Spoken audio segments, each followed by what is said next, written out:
We've all heard about March Madness, but now there's some real madness in the NCAA. There have been constant arguments on whether or not college players should be paid or not. And I'm here to tell you why I think that they should be. But remember as I go, that the NCAA is a strict organization that has a very certain image that they want their players to have. So let's examine why they should be paid and why they're not being currently paid. The NCAA generates ridiculous amounts of profit each year. Most of this comes from March Madness, football games, and football bowl games. According to a 2016 article by Joshua Sin, a doctoral student at the United States Sports Academy, the NCAA is in the middle of a 14-year, $10.8 billion deal with CBS and Turner. This nets them $771 million annually. This money is from broadcasting alone. Doesn't even touch on any other ways that the universities can make money. So the NCAA sends this money down to other schools so that they can improve their programs, and it's kind of leveled off from the Division I programs. They get a lot, Division II is less, and then Division III gets what's left from that. This is why some schools sit at the top, and because these rates are based off of winning. Some colleges are rewarded way more than others. Successful blue bloods are continually profitable because of the distribution by the NCAA, says Sin. The NCAA should flatten this curve so that more schools can be competitive with the bigger schools and that they can all pay their players. So these blue bloods already have the money to pay them, but other schools could if they do that. But there are other ways that schools can make money. According to Sin, institutions can make money by getting money from student fees, athletic shops, and gate sales. The question for an institution is really about how much the school is spending on upgrading the athletic program and whether or not profits from the athletic program outweigh expenditures. So obviously universities have many avenues to improve. Another one is an apparel deal. I'll be showing you 3 of the highest college endorsement deals that are currently in place. UCLA and Under Armour top the list with $280 million. Ohio State and Nike come in at second at $252 million. And I threw in Kansas and Adidas just because they're in our home state, and they make $196 million off their deal. So why can't we spend less money on these cosmetic deals and pay our players a little bit of a salary? So now that we've covered the revenue streaming from NCAA to colleges, let's talk about the student athletes' lives. Student athletes spend most of the time focusing on the sport. It's not set up to be like that, but that's just how it is. It's hard not to do this because they spend hours upon hours on this sport. It's like a job for them.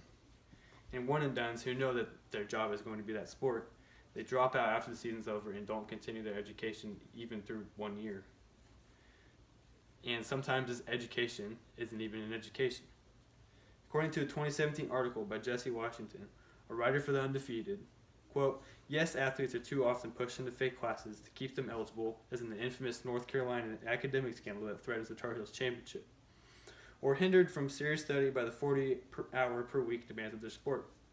So it's hard to compare student athletes and students. They don't have time to focus on other things, so they need more financial compensation. These elite athletes tend to not care, and they choose easy fields just to get their work done. But I think if we reward them with a salary, it would make them pick fields that they're interested in, and you could do it incentive based to where if they do good and keep their grades up, then they could receive compensation." Speaking of rewarding these players and giving them compensation, an act in California made waves. This act is called the Fair Pay to Play Act. In 2019, California passed this act. And according to an article in the same year, by 3 CNN writers, this act means that starting in 2023, NCAA athletes in California can get paid by signing endorsement deals. 3 other states kind of piggybacked on this deal, and in response to that, NCAA is now allowing players to profit off their likeness. They allowed for that, but it hasn't happened yet because it has to pass through many different conferences and organizations, and it'll just take a couple of years. So through this method, players will make money anytime their name, image, or jersey is used to bring their university money. So this is a huge step for the NCAA because they have very rigid rules. Now this is so rigid because they don't want players to be perceived as employees of the university, but there are some players that are employees of the universities. Elite players are constantly illegally being paid to play for the programs. In 2017, the FBI launched an investigation into college basketball. They found that apparel companies, assistant coaches, and head coaches were paying players illegally to come play for them. One of these coaches, Rick Pitino, who's the head coach of Louisville's basketball program, got fired and their championship got revoked. Pitino now coaches in Europe, and he definitely deserved to get canned. But according to Mark Tracy, writer for New York Times, Tuggs Bowen is not in college because prosecutors said his father agreed to accept $100,000 from Adidas if his son agreed to play for the University of Louisville, which is one of the most prominent teams Adidas sponsors. This guy is the reason why Rick Pitino got fired, and he was a 5-star recruit and just one of many players that has gotten paid to play. Now, players still deserve to get paid to play, just not illegally and not $100,000 for a season. I think that they should be paid at a very low rate and definitely cap out at $3,000 a month. $3,000 a month for the season, not 12 months. This pay should directly coincide with the profit that their sport brings to the school. So like football and basketball, they generate way more than other sports, so they should receive more money. But some argue that a scholarship is already enough and that they're doing enough for the student athletes. But I'd just bring up the difference between a student athlete and a student. Student athletes have to travel to their games, they have to go to practice, they have to train on their own, they got to watch film, they got to be on diet and nutrition plans. And on top of that, they have to go to school and they have to do homework. Students just have to do school and homework. So they deserve a little bit of financial compensation just because of the things that they can't go out and do. In conclusion, college athletes make billions of dollars from the NCAA, yet they receive none.